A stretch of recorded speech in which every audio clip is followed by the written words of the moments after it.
With the weather, we told you it was cold and windy. What is happening on stage now, and the crowd is applauding, is a tribute to Operation International Naval Review, which is going to happen tomorrow. But because the weather is so bad outside the harbor, that many of the captains were not able to get here from Sandy Hook, where they're berthing overnight. And so that's the delay, and here now is the finale. Ladies and gentlemen, the chairman of Operation Sail 1986, the Honorable Emil Mosbacher, Jr.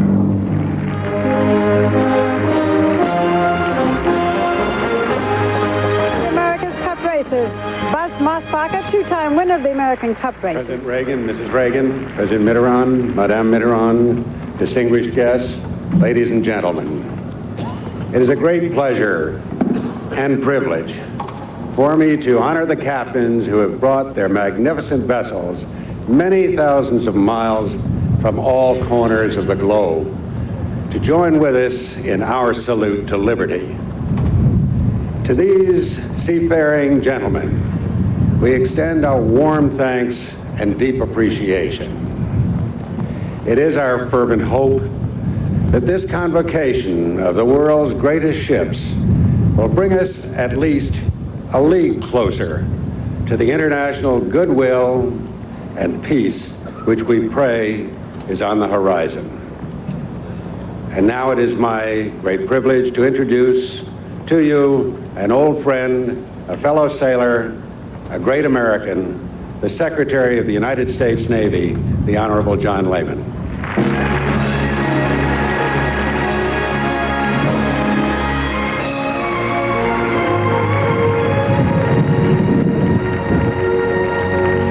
Thank you, Buzz.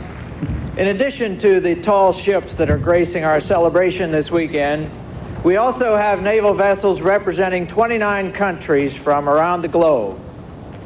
There has always been a spirit of camaraderie amongst naval personnel, a mutual respect and love of the sea that transcends borders and government. It is our hope that our foreign visitors will take with them when they leave fond memories of this historic occasion. I know they will take with them the gratitude and affection of the American people for adding their good wishes to those of freedom-loving people everywhere. Sailors have always navigated by the use of bright objects in the sky. And once again, there is a shining torch in our sky to guide them to a safe harbor. It is the torch of the Statue of Liberty. Thank you.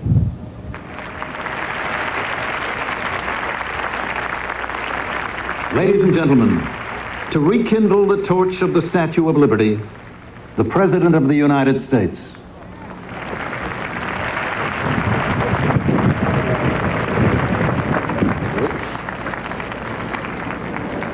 While we applaud those immigrants who stand out, whose contributions are easily discerned, we know that America's heroes are also those whose names are remembered by only a few.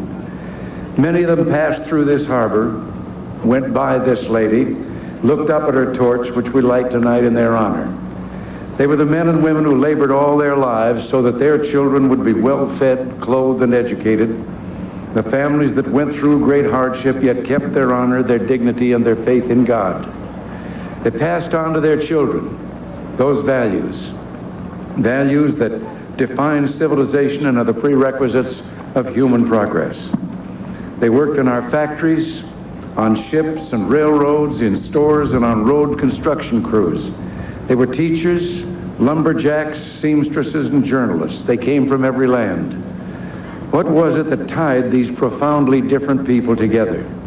What was it that made them not a gathering of individuals, but a nation?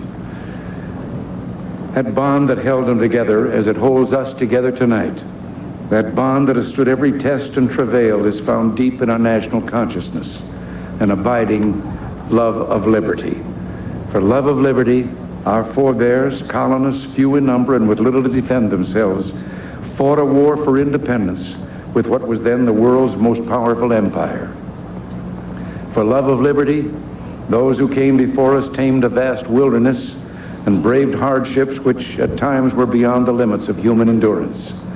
For love of liberty, a bloody and heart-wrenching civil war was fought.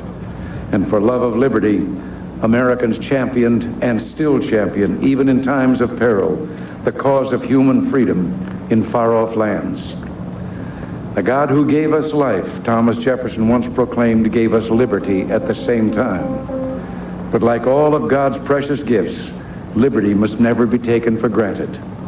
Tonight, we thank God for the many blessings he has bestowed on our land. We affirm our faithfulness in his rule and to our own ideals, and we pledge to keep alive the dream that brought our forefathers and mothers to this brave new land. On this theme, the poet Emmett Lazarus, moved by this unique symbol of the love of liberty, wrote a very special dedication 100 years ago. The last few lines are ones we know so well. Set to the music of Irving Berlin, they take on tonight a special meaning.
We are the keepers of the flame of liberty. We hold it high tonight for the world to see, a beacon of hope, a light unto the nations. And so, with joy and celebration, and with a prayer that this lamp shall never be extinguished, I ask that you all join me in this symbolic act of faith, this lighting of Miss Liberty's torch.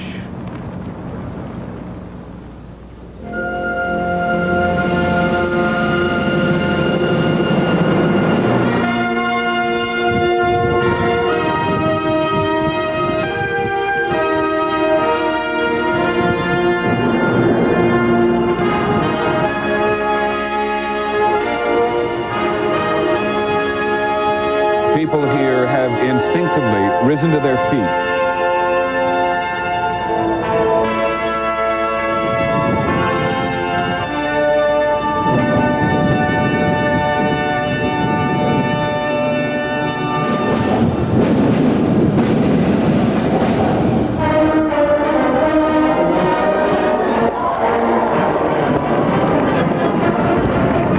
These are fireworks, but not the fireworks that you've been hearing about. Those, the Big Bang, is what you'll see tomorrow night. These fireworks put on by a French company manufacturing fireworks since the time of Napoleon. The French and the Americans together in their celebration.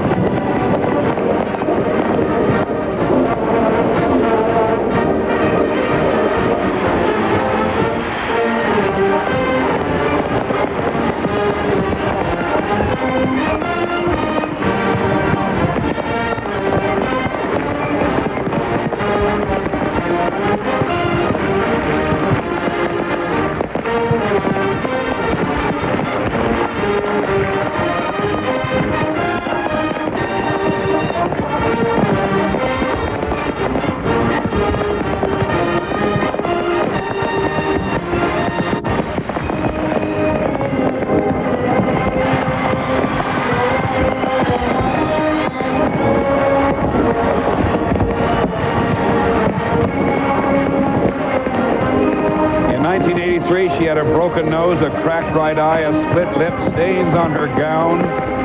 Now, more than anything else, she's got a brand new torch. She lights the way again.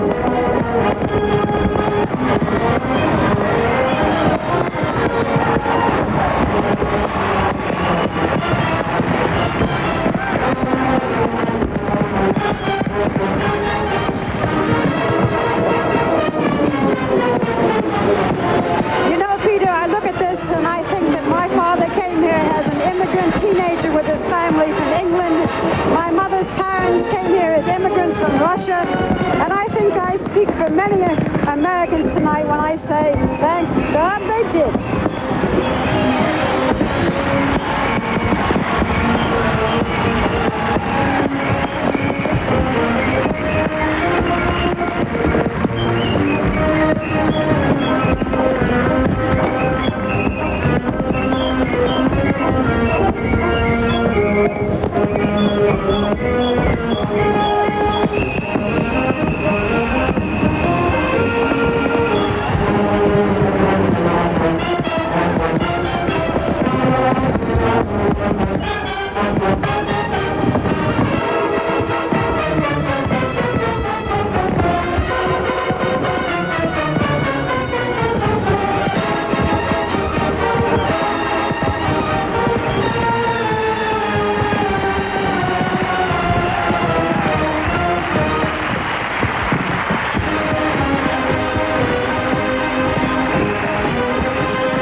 Well, tonight certainly tells it like it is. America wears its heart and its patriotism on its sleeve for all the world to see. And that is only Act One. We have a full weekend ahead of us tomorrow. We begin with Operation Sail, the International Naval Review.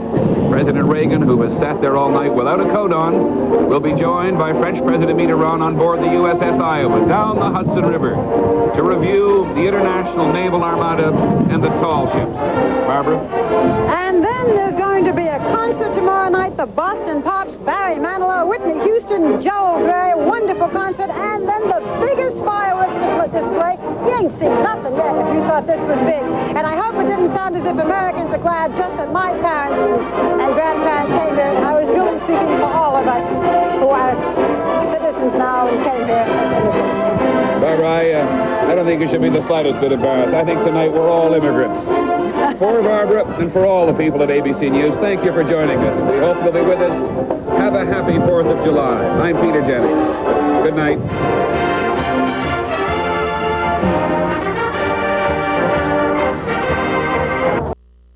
Live from New York Harbor.